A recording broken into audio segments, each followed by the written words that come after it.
Last chapter, Captain Amara Dumas had 72 hours before creditors took everything her father built. She took a job that crossed every line he ever drew. The convoy raid worked. The ship survived. But on the other side, her crew counted 5 impossible saves. 5 moments when something they couldn't see chose to keep them alive. And the comm array in their cargo hold had been broadcasting their location since the moment they took it.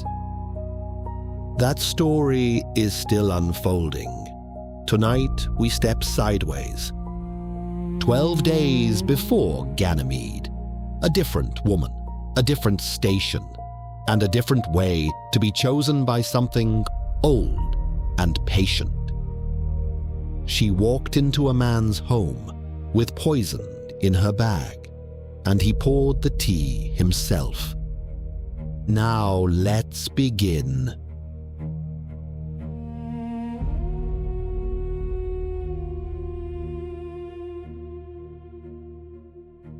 The Veiled Constant. Chapter 5. The Poison Garden. 12 days before Ganymede. Part 1. The Collapse. The notification came at 03:47 station time, an hour when only bad decisions and worse news were supposed to exist. Sleep should have been holding Olga Koskinen under, but it hadn't touched her in weeks.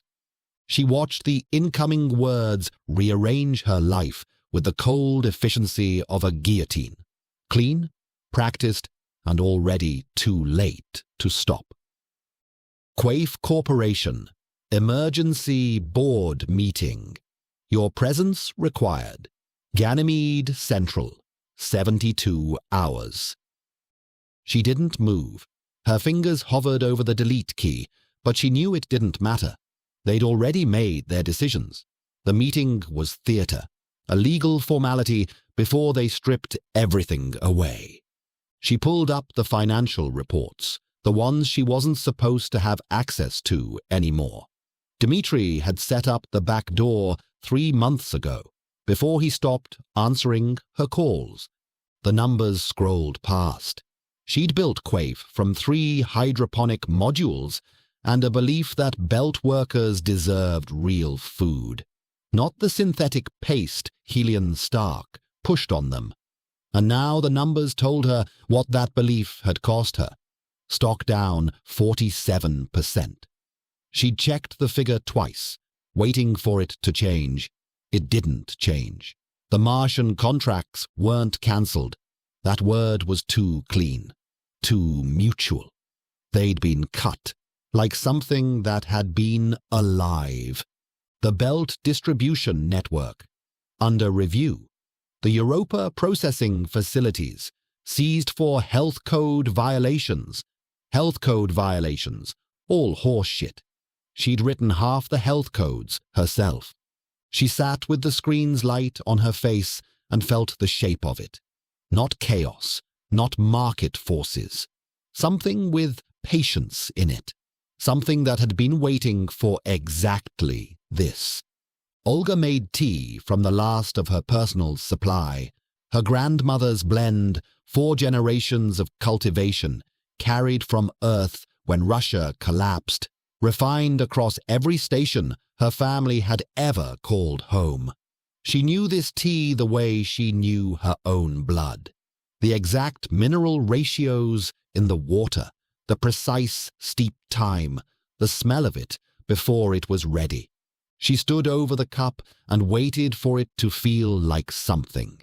It tasted wrong, not spoiled, nothing she could name or measure, just wrong in the way that everything had been wrong lately. A flatness where there used to be information.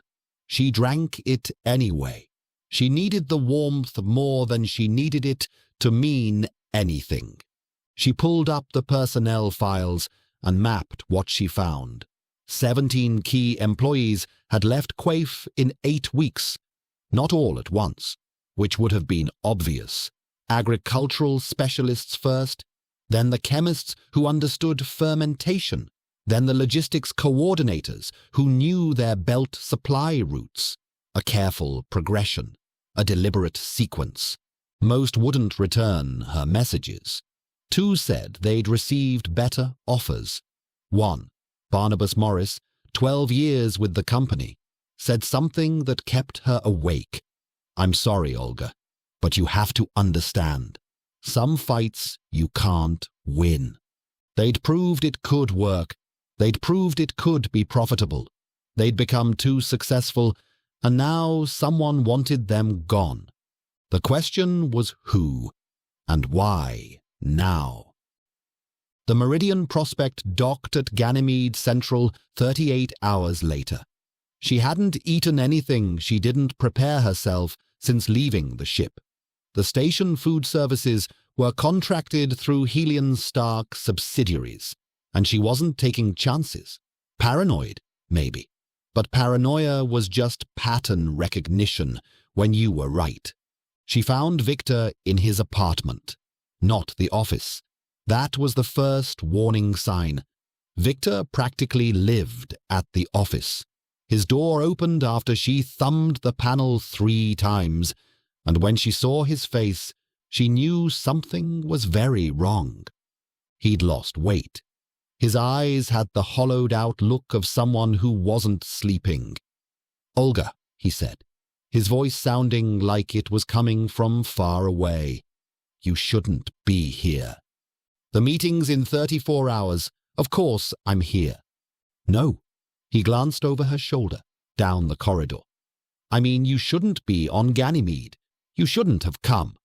She pushed past him into the apartment. Nearly empty. Furniture still there, but the personal items were gone.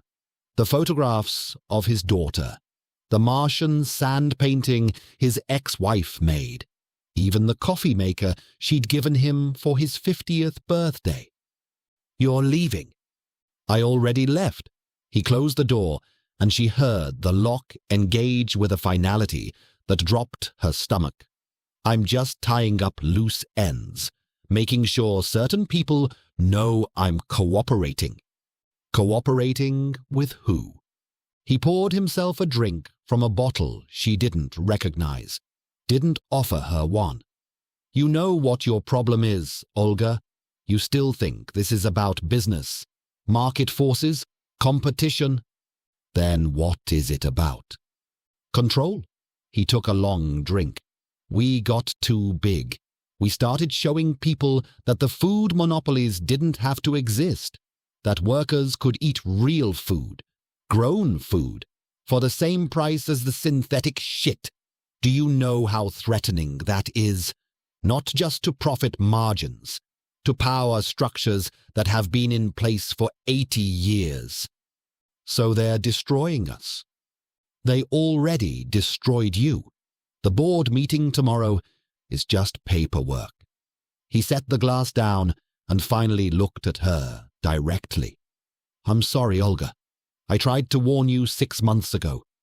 She should have felt betrayed, should have felt angry. Instead, she felt cold certainty settling into her bones. "You took a deal." Victor didn't answer immediately. That was answer enough. "I took survival." He moved to the door, opened it. "Go home, Olga. Go back to Titan and grow your grandmother's vegetables in peace. Forget about Quaif. It's already gone." She didn't go home. She went to the board meeting.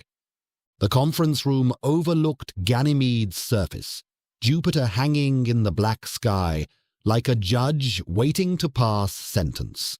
The board members wouldn't look at her. She recognized the strategy. They'd been briefed by lawyers. Don't engage, don't create liability, just vote and walk away. The vote took 11 minutes. Not one person asked her a question. Quaif Corporation dissolved, assets to be liquidated and distributed to creditors. Her shares, once worth 40 million credits, were now worth less than the cost of her passage here. She was escorted from the building by security officers who used to work for her. That night, Olga had dinner with Natasha Kovalenko in the commercial district, head of logistics for the Ganymede Port Authority, a friend since they were both young engineers on Titan, one of the few people still willing to meet with her in public. "I'm sorry about Quaife," Natasha said. "I know how much it meant to you. Did you see it coming?" Natasha considered while the server brought their food. "I saw pressure, questions from officials about your transport permits, delays that shouldn't have happened, but the orders came from different departments, different agencies, never the same source, twice. Coordinated." "Yes," she leaned forward, voice dropping. "Olga, last week I was offered a promotion, Deputy Director of Colonial Food Distribution, a position that doesn't officially exist yet. They're creating it specifically for me. The job starts the day after Quaife's assets are liquidated." She held Olga's gaze. "They're putting me in charge of distributing food through the outer colonies, using the infrastructure Quaife built. They made it very clear this opportunity exists because you're no longer in the picture." Olga felt something shift in her chest, a rearrangement of understanding. They're replacing the system, not destroying it. They just needed me out of the way. "I think so." Natasha pushed her food around her plate without eating. "I'm going to take the position. I have to, but I wanted you to hear it from me." "I understand." And she did. Survival. Everyone was calculating their own survival. Later, alone in her hotel room, Olga analyzed the meal, not because she thought Natasha would poison her, but because her mind wouldn't stop working the problem. She pulled up her personal database and ran calculations, nutrient ratios, trace minerals, the subtle balances that most people never considered. If someone wanted to destabilize a person, slowly make them unreliable, paranoid, easy to dismiss, there were always ways.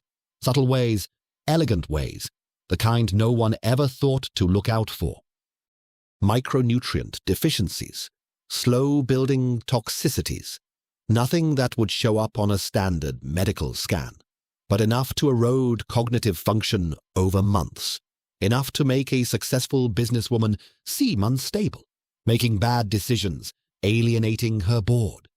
Olga thought about the last 6 months, the difficulty concentrating, the insomnia, the mood swings that had cost her half the board's confidence. She'd attributed it to stress. But what if it was more than that? She opened her analysis software and started mapping the patterns. The work was absorbing, precise, calming in the way that all precision was calming. Her mind moved through the data the way it always had, intuitively, fluidly, seeing the connections between things that most people couldn't hold in their heads simultaneously. It was only when she stopped, hours later, that she noticed something at the edge of her vision. 7 points of light. She turned to look directly, the same reflex that always made her reach for the data, the instinct to examine rather than flinch. The points held their position. At their center, there was a shape, or the suggestion of a shape, or something for which shape was the wrong category entirely. Her mind reached for it the way it reached for everything, to classify, to measure, to find the edges. There were no edges. The thing in the center didn't move or change. It simply couldn't be held in focus, and the trying produced something she had no word for. Not pain, not quite, but a pressure behind her eyes, like a thought she couldn't finish. She looked away. The configuration left an afterimage that wasn't quite light. She blinked twice. It faded. She became aware that some seconds had passed that she couldn't fully account for. Fuck it. She returned to the data. 3 days later, on a transport to Ceres, she got the message that Natasha Kovalenko had died suddenly of an aneurysm. Medical emergency. No warning. Nothing could be done. She was 46. Olga sat in her cabin and thought about the dinner they'd shared, about how Natasha had pushed her food around but barely eaten, about how she'd looked tired, more tired than their conversation warranted, about how she'd told Olga things she maybe wasn't supposed to tell her.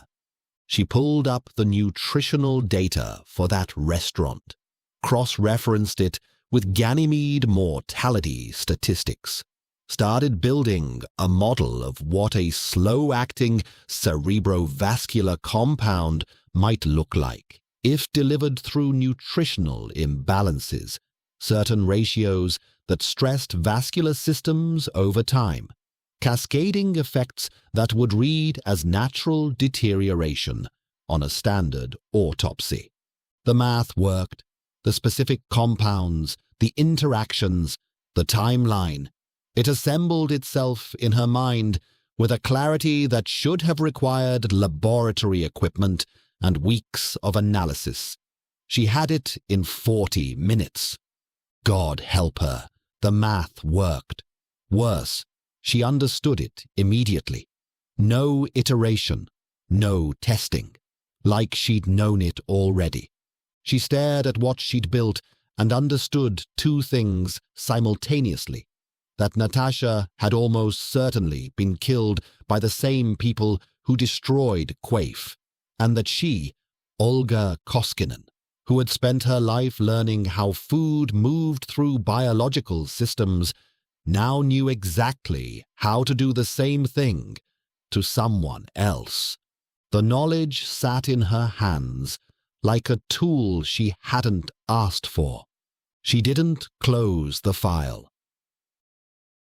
Part 2. The Descent. She returned to Ganymede 10 days later under the name Ava Rostova. Her bag held 3 identity chips, a tablet of nutritional research, and a small ceramic tin she'd acquired from a chemist on Europa's lower levels. She had paid in cash. She had not asked the chemist where the contents had come from, and the chemist had not asked why a respectable woman wanted 40 grams of thallium sulfate. There was a kind of trade on certain stations where questions were the most expensive thing in the room. She had every poison her grandmother's notebooks had ever taught her: selenium imbalances, vitamin K antagonists, the cascading mineral interactions that would erode a vascular system across 6 months and read on autopsy as the natural decline of a man who didn't exercise enough. All of it was hers by inheritance. 4 generations of agricultural research, traceable through her family, the way some families traced wedding rings. Thallium was none of those things. It was old earth, spy novel poison, the kind of compound she'd had to leave the legitimate world to acquire. She told herself it was about untraceability. Thallium produced symptoms no neurologist on Ganymede would think to test for, because thallium poisoning didn't happen anymore. It was a poison from a previous century, mostly forgotten, perfectly invisible to the diagnostic protocols that protected men like Victor. She told herself this on the transport. She told herself this in the hotel. She told herself this while she steeped the tea. She did not look closely at why, of all the elegant ways her grandmother had given her, she had chosen the one she had to acquire by hand. Victor opened the door on the 3rd chime. He looked worse than he had 2 weeks ago. The hollowed eyes, the weight loss accelerating. He saw her, and something passed through his face, not surprise. The opposite of surprise, the expression of a man who had been expecting a knock for so long that hearing it was almost a relief. "Olga, may I come in?" He stepped aside. The apartment was even emptier than before. The furniture was still there, but the rooms had the specific stillness of a place its owner had stopped living in. He had not bought new things. He had not replaced what he had taken with him. He was waiting in a husk. "I brought you something," Olga said. She lifted the small package she'd carried under her arm. Specialty teas from Europa. The note tucked inside was already written. A gesture of goodwill from an old friend who understood you'd been under stress. Victor looked at the package. He looked at her. And then he laughed, a small, dry sound that had nothing to do with humor.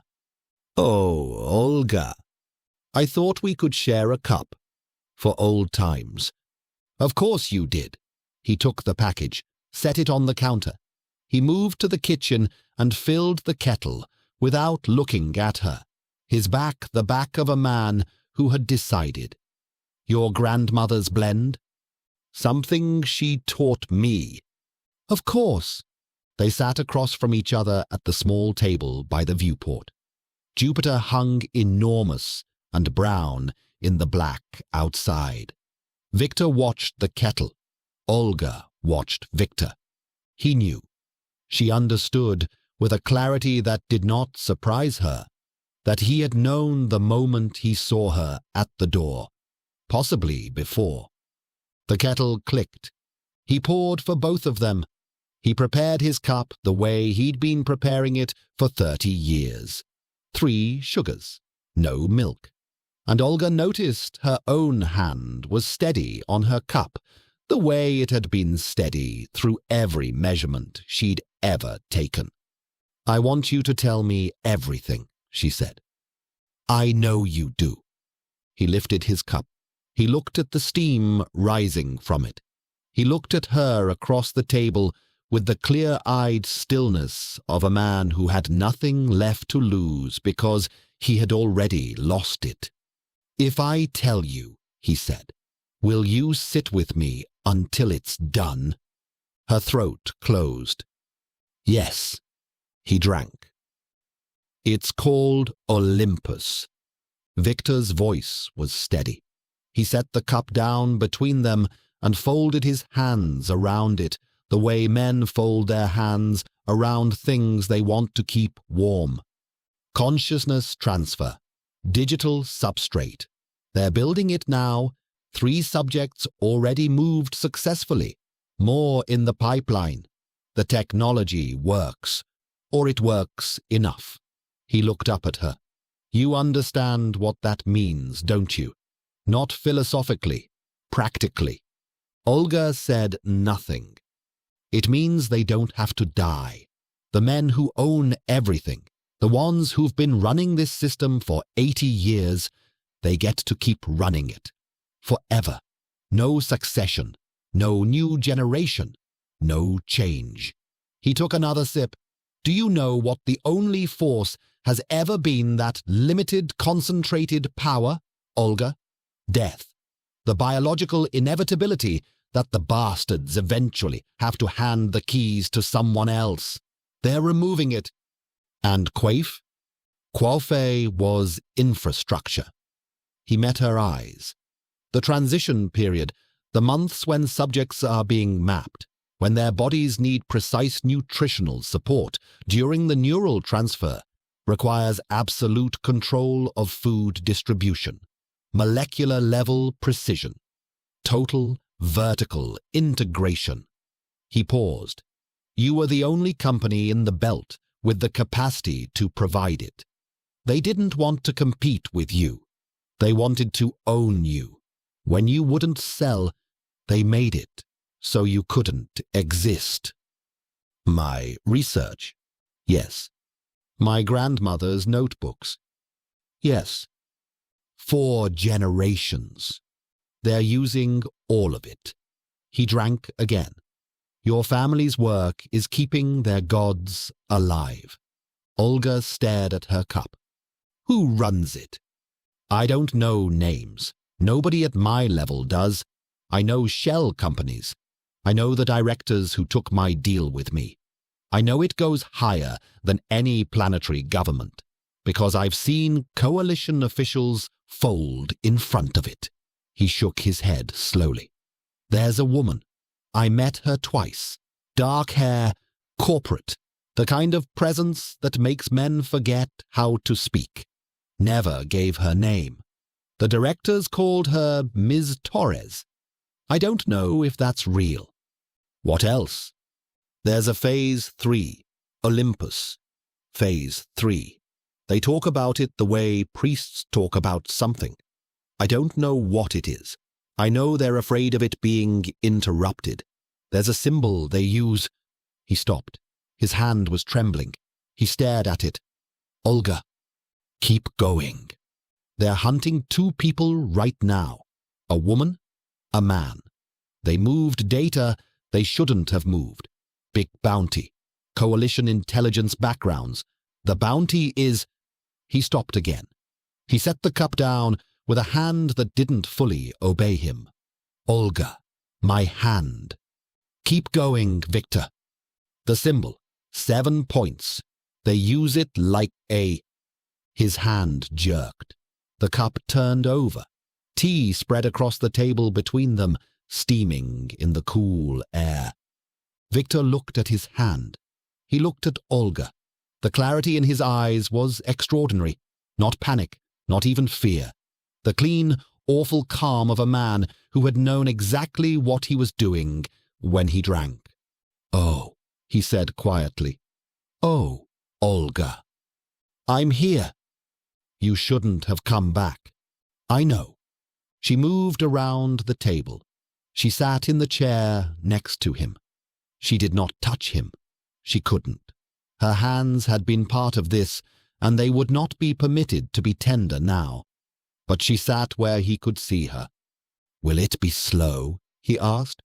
Weeks, months, possibly. The tremors will worsen. There will be confusion, pain in the extremities. You will lose your hair before the end. My daughter. Yes. He closed his eyes. Why thallium, Olga? She didn't answer. You had elegant ways. Your grandmother's ways. Why this one? She still did not answer, because the answer was not something she had access to in language. The answer was sitting in her chest, like a weight she had not known she was carrying until he'd asked her to lift it. Victor opened his eyes, looked at her, and smiled. The small, sad smile of a man who had been her partner for a decade and could read her even now, at the end. Ah, he said softly. Yes. She sat with him, not for the months it would take to finish him. He would die in his daughter's arms on Luna, and she would not be there, but for the hour after he'd drunk it. She sat with him while the first symptoms were still nothing but a tremor in his hand. She sat with him while he told her, in halting fragments, what little else he knew. She sat with him while he stopped talking and just looked out at Jupiter. When she left, she took the package with her. She washed the cup. She took the cup. In the corridor outside his apartment, she stopped. She put a hand against the wall. The corridor was empty. It was the only time that month that her hands shook. She learned about Dimitri 3 days later on the transport to Juno's Reach. A brief mention in the Ganymede local feeds. Tragic accident at a data processing facility. Dimitri Wright, 38, survived by his mother and 2 sisters. The kind of notice that ran in the back pages of station news, because the deaths of mid-level technicians did not sell advertising. She read it twice, then a third time, looking for any wording that might mean something other than what it meant. He had been cleaning up his tracks, trying to erase the evidence that he had helped her see the financials, the personnel files, the slow, careful destruction of the company they had both believed in. Someone had decided he was a loose end. She had killed Victor a few days earlier. She had given Dmitri the timeline he had been working against by simply existing as someone the people upstairs needed gone. She did not weep. She had not yet earned the privilege of weeping. That would come later, in a corridor she had not yet walked. She closed the newsfeed and opened her files and went back to work. She told herself this was grief, the kind that worked through itself by motion. It wasn't. It was something else, something that had not yet found its name. She found Sandra Ortiz on Juno's Reach 2 weeks later. Regional coordinator for Helion Stark's Outer Colonies Division, according to the records Victor had been able to give her in his last lucid hour. She'd signed off on the fabricated health code violations that shut down Olga's Europa facilities. Violations documented by inspectors who later received promotions. Unlike Victor, Olga needed Sandra alive. She needed her to talk. Part 3. Convergence. Juno's Reach hung in the belt like a tumor, organic, inevitable, feeding on the debris of legitimate commerce.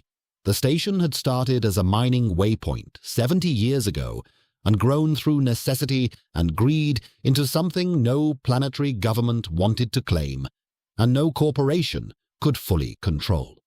It was perfect. 3 rings rotating at different speeds, connected by spoke-like transit tubes where gravity fluctuated and made even hardened spaces queasy. The outer ring was nominally legitimate. The middle ring was where things got interesting. Grey market tech, information brokers, medical clinics that didn't ask questions. The inner ring, closest to the station's molten core, was where real business happened. Black market, wet work, transactions that left no records and fewer witnesses. Olga had been here 3 days, moving between identities like changing clothes. Eva Rostova, Maria Volkov, Anna Chen. 6 identities total, purchased from a forger who operated out of the inner ring. 6 lives, all of them lies.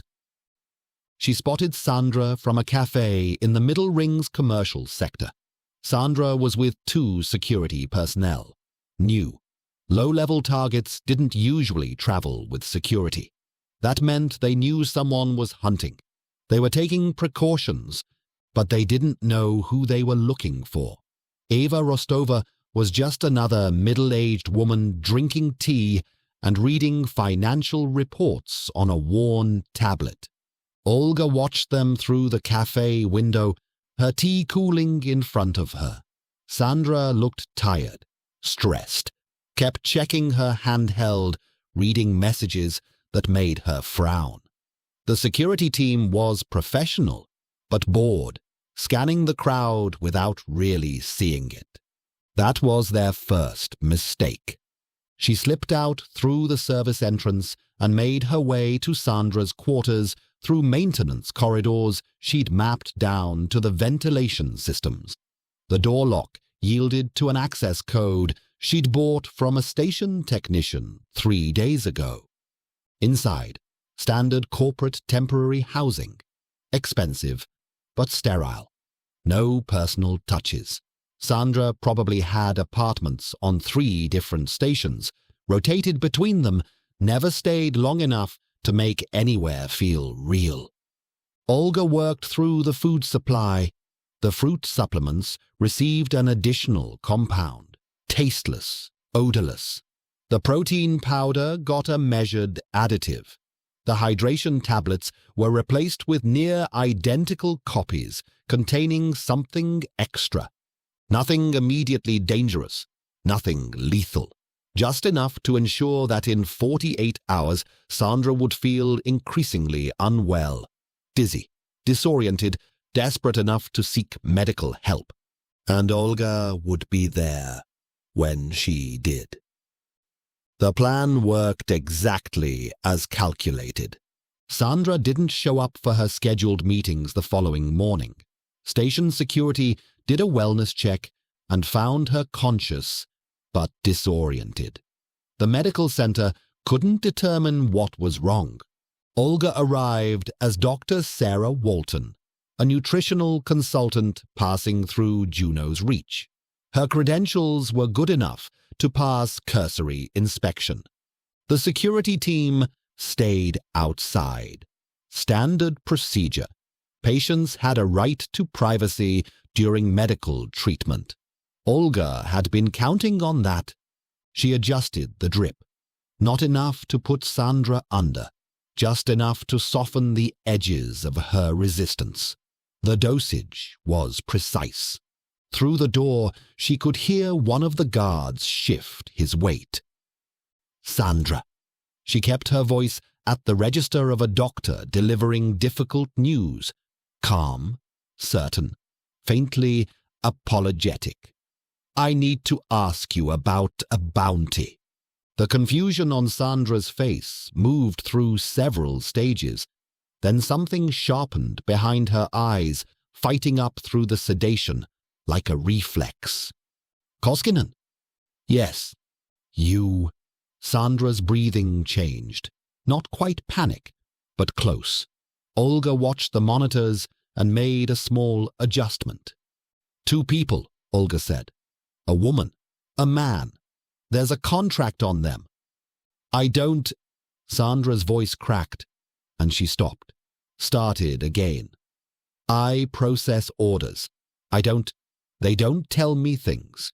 Her eyes were moving now, tracking the door, tracking the IV line, tracking Olga's hands. If they find out I talk to you. Outside, footsteps. One of the guards walking the short length of the corridor and back. The bounty, Olga said again. Former coalition intelligence. Both of them. Female and male. She's the lead. He's the muscle. Taiwanese background on the man. Sandra was crying now. They moved restricted research data through an unauthorized chain.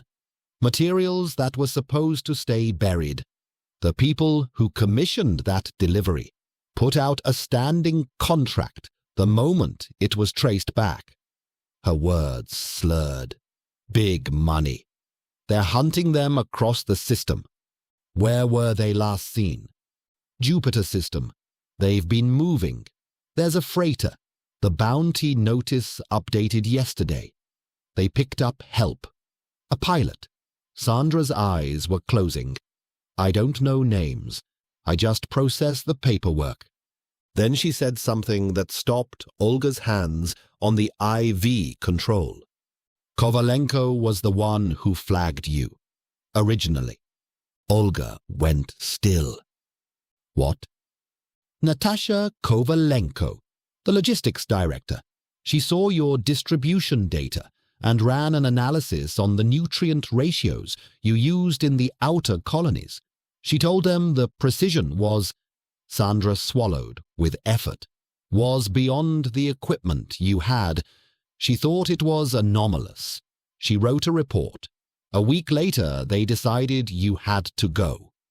Natasha, who had pushed her food around but barely eaten, who had told Olga things she wasn't supposed to tell her, who had warned her, maybe because she'd understood, too late, what her own report had set in motion. What happened to her? She died. Medical emergency. Sandra's eyes were closing. I've told you everything I know. I'm just middle management. Her voice faded into unconsciousness. Olga disconnected the IV, wiped surfaces, and moved toward the service panel entrance. She could hear voices in the corridor, the security team growing impatient. She slipped through as the main door opened behind her, pulling the panel closed, listening to the controlled alarm of men discovering their principal unconscious. She walked back through the maintenance tunnels at a steady pace, not running. Running drew attention. Better to move with purpose, like she belonged there. In her rented room in the transient housing sector, she sat on the narrow bed. Natasha had flagged her. Natasha had handed Olga's life to the people who took it. Then Natasha had tried to warn her, maybe over a dinner where she'd barely eaten because she'd already known how this story ended for the woman who saw too clearly. Natasha had not been a friend who became a casualty. Natasha had been the architect who tried, at the end, to rescue what she'd built. It didn't change what had happened. It changed what it meant. The 7 points appeared at the edge of her vision, pulsing with a rhythm that matched her heartbeat. She looked at them directly, let herself look instead of flinching away. 7 points. Positions, maybe. Or people. The geometry suggested connection, relationship, a structure that existed in more dimensions than she could properly visualize. And at the center, that impossible shape pulsed with meaning she couldn't grasp. Olga pressed her palms against her eyes and forced her breathing to slow. When she opened them, the pattern was gone. She thought about the woman from the Bounty, former coalition intelligence, running from the same people, hunted across the same system. She memorized what Sandra had said, then wiped the tablet. She'd need to move again soon. Now. Part 4. The Shadow. 3 hours after Sandra Ortiz woke screaming for security, Olga Koskinen was on the move. The Inner Ring's transit system was a labyrinth of cargo tubes and personnel corridors that snaked through Juno's reach like arteries through a diseased heart. She'd memorized the main routes. The secondary passages, the ones maintenance workers used, the ones smugglers preferred, required something closer to instinct, a sense for which direction felt less watched. Her bag held everything she owned: 3 identity chips, a tablet wiped of everything except her nutritional databases, and enough credits to buy passage to Ceres if she could reach the docking bays. The corridor branched ahead. Left led to the cargo processing center. Too many cameras. Right curved toward a maintenance shaft that would eventually connect to the Outer Ring's transit hub. Longer route, but quieter. She went right. The maintenance shaft was barely wide enough for 2 people to pass, lit by emergency strips that cast everything in sickly yellow. Pipes ran along the ceiling, gurgling with fluids she didn't want to think about. Somewhere ahead, a ventilation fan rattled with the arrhythmic heartbeat of failing machinery. She was halfway through when she heard the footsteps. Behind her, measured and unhurried, the sound of someone who knew exactly where she was going. Olga didn't run. Running was panic, and panic got you killed. She kept her pace steady, her breathing even, while her mind calculated distances and options. 40 meters to the next junction. No side passages between here and there. 2 sets of footsteps now, maybe 3, converging from different angles. They'd been waiting for her to commit to this route before closing the trap. Professional. She stopped walking. There was no point in pretending. Dr. Koskinen. The voice came from behind her. Male. Accent she couldn't place. We'd prefer to do this quietly. Less paperwork that way. She turned slowly. 3 of them, arrayed in a loose triangle that blocked the corridor. Civilian clothes, but the way they held themselves, weight balanced, hands free, eyes scanning, marked them as something else, private security or worse. The leader was tall, with the kind of face that had learned to be forgettable. The 2 flanking him were younger, harder, the sort who'd done wet work and stopped feeling anything about it. "I don't know what you're talking about," Olga said. "My name is Ava Rostova." "Of course it is," he smiled without warmth. "And you just happened to be in Sandra Ortiz's medical room this morning, asking questions about projects you shouldn't know exist. She was ill. I was providing consultation. She was poisoned." He took a step closer. "By someone with very specific knowledge of nutritional biochemistry, the same knowledge that appears in Viktor Petrov's medical files, and at least 3 others we've identified." Olga's heart hammered, but her voice stayed level. "You're making accusations without evidence. We have plenty of evidence. What we don't have is patience."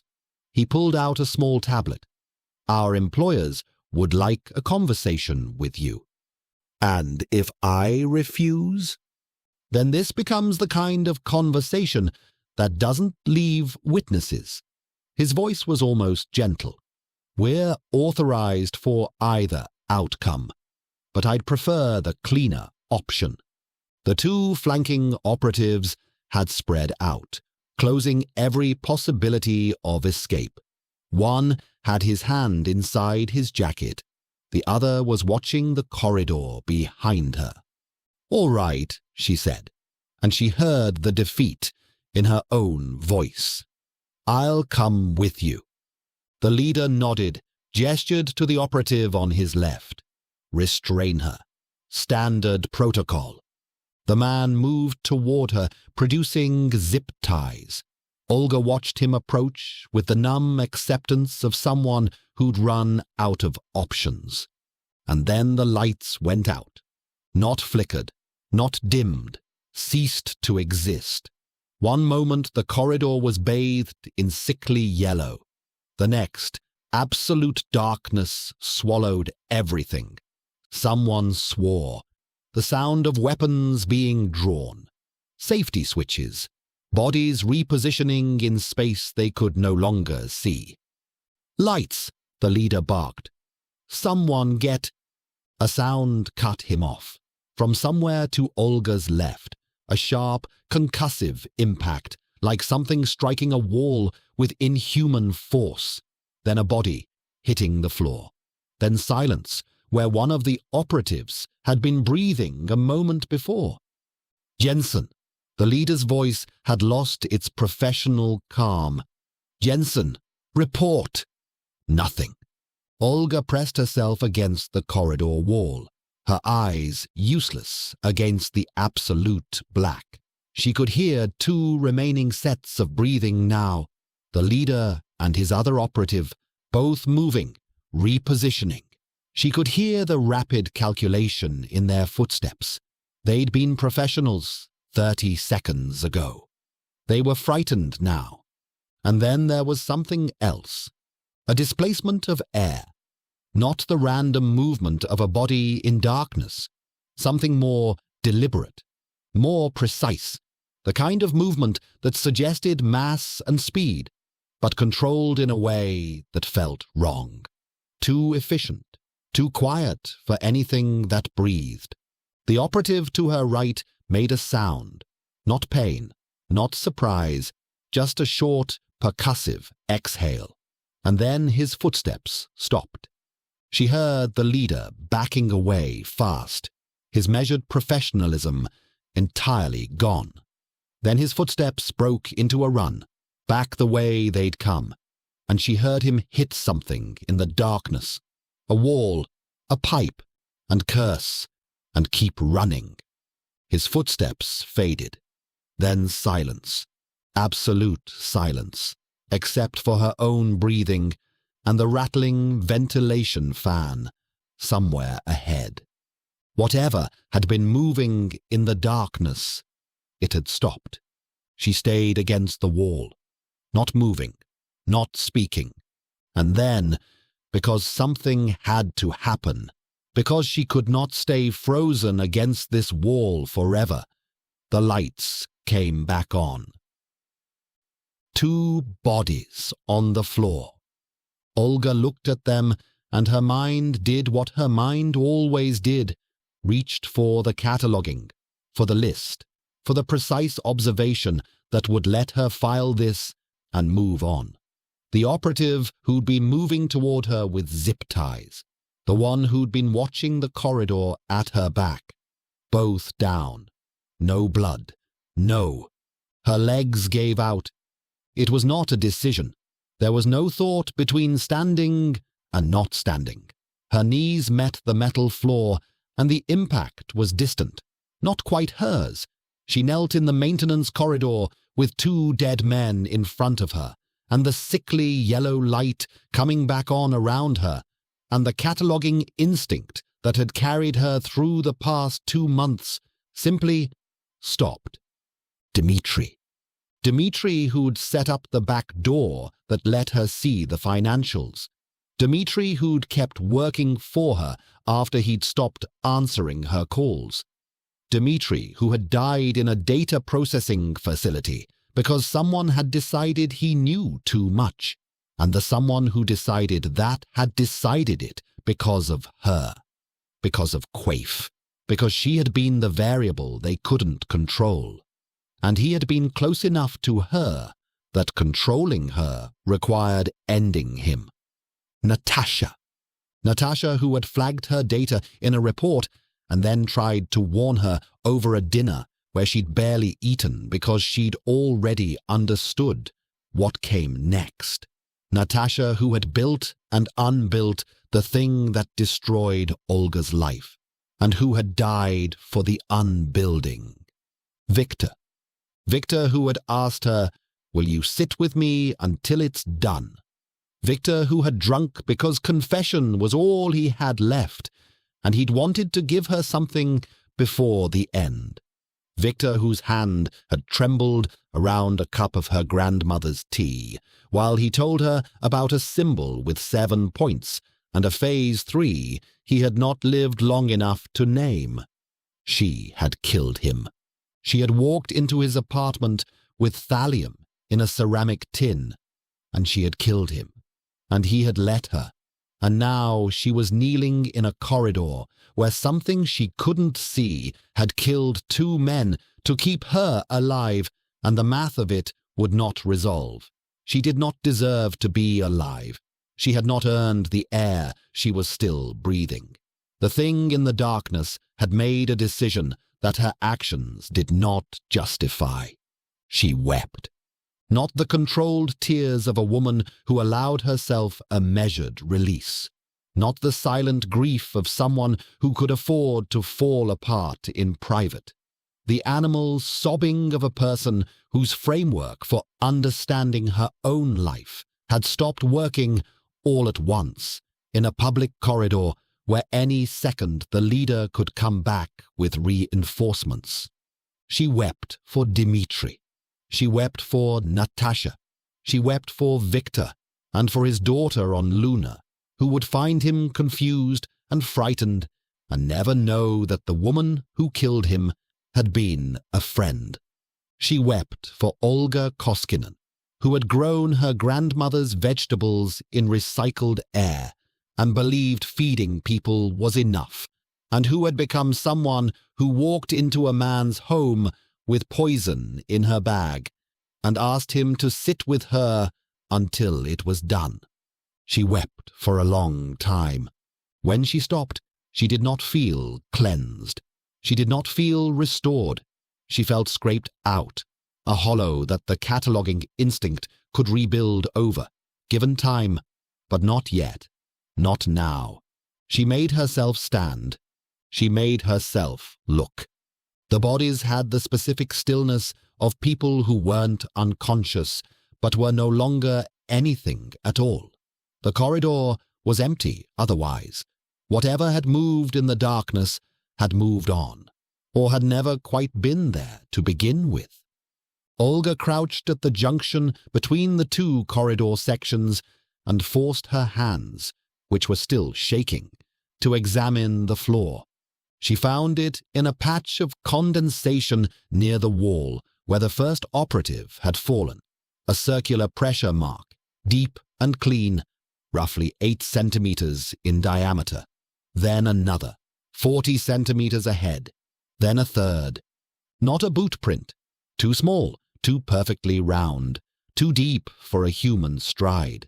The spacing between them was wrong, too, slightly longer than any human gait, and absolutely consistent, with a mechanical regularity that no person walking fast in total darkness could maintain. Between the second and third print, she found something else. A single drop of fluid on the metal floor. Clear, slightly viscous. She crouched closer. It had the faint, iridescent quality of synthetic lubricant, the kind used in precision servo mechanisms, in joints and actuators that needed to move without friction, the kind used in prosthetics, or in something more sophisticated. She pulled a sample swab from the small kit she carried out of habit, preserved it. Whatever had been in this corridor with her, it wasn't a person. It was built, designed, owned by someone. It had saved her life, or chosen not to end it. She wasn't sure which was worse. She found a public terminal in the cargo processing center and booked passage on the first transport leaving Juno's reach, a cargo hauler bound for Ceres, departure in 6 hours. She paid cash under the name Maria Volkov and found a seat in the crowded waiting area, her back to the wall, surrounded by miners and traders and the human flotsam that drifted through belt stations like sediment through water. She sat with her back to the wall and turned the swab over in her fingers.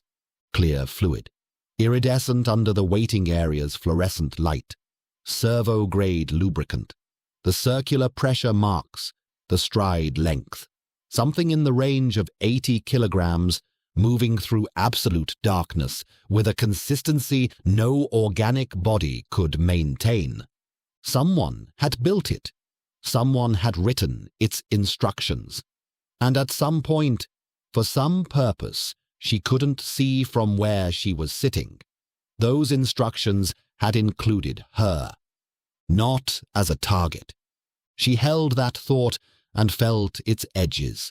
A machine didn't have reasons. It had objectives, which meant somewhere, in a system she hadn't mapped yet, Olga Koskinen appeared as an asset worth preserving. She didn't know why. She didn't know by whom. Across the waiting area, a child slept across 2 seats with her head in her mother's lap. The mother was reading something on a worn tablet, one hand resting lightly on her daughter's shoulder without seeming to think about it. Olga watched them and felt the distance precisely. Her tablet chimed. She looked down at it. The screen had been dark a moment before, wiped clean 2 hours ago in the corridor outside Sandra's medical room. No applications running, no services active. The device was a brick that occasionally booked transports. The screen was no longer dark. A single message had rendered itself across the center of the display. No sender, no header, no metadata. Just text in a font she did not recognize, in a color that wasn't quite any color her eye knew how to name. You live. She stared at it. She did not move. She did not breathe. The waiting area continued around her, the child shifting in sleep, the announcement system calling departures, a man arguing with a vending machine, and the message held its position on her screen with the absolute stillness of something that had been written by a hand that did not need to hurry. Below the words, after a pause that might have been a breath, if anything in this exchange had been breathing, 2 more words appeared. For now. Then the screen went dark again. Olga sat very still. The tablet was warm in her hands, warmer than it should have been, like something had moved through it on its way to somewhere else.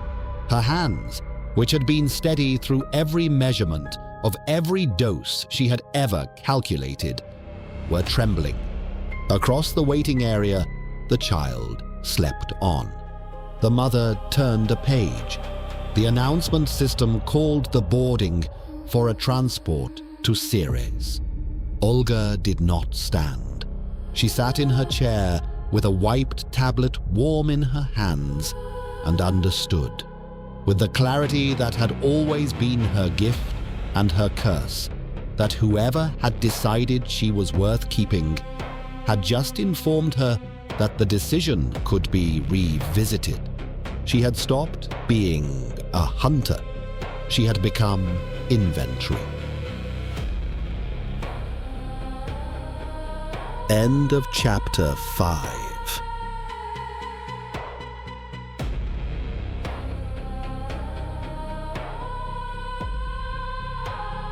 Olga Koskinen just learned that there are things in the dark that decide who lives. She doesn't know what they are. She doesn't know why they chose her. She only knows the message that arrived on a tablet that should have been blank. And she's not the only one being chosen. 12 days from now, 2 strangers will meet in a corridor still wet with someone else's blood. Neither of them knows the other. Both of them carry something the pattern wants. And one of them has been running for 3 years from a question he was never supposed to answer. Chapter 6 of The Veiled Constant. Convergence. If you want to know what's been watching, what's been arranging, what's been waiting, subscribe. Next chapter coming soon. The garden has been planted, and someone has been watering it for a very long time.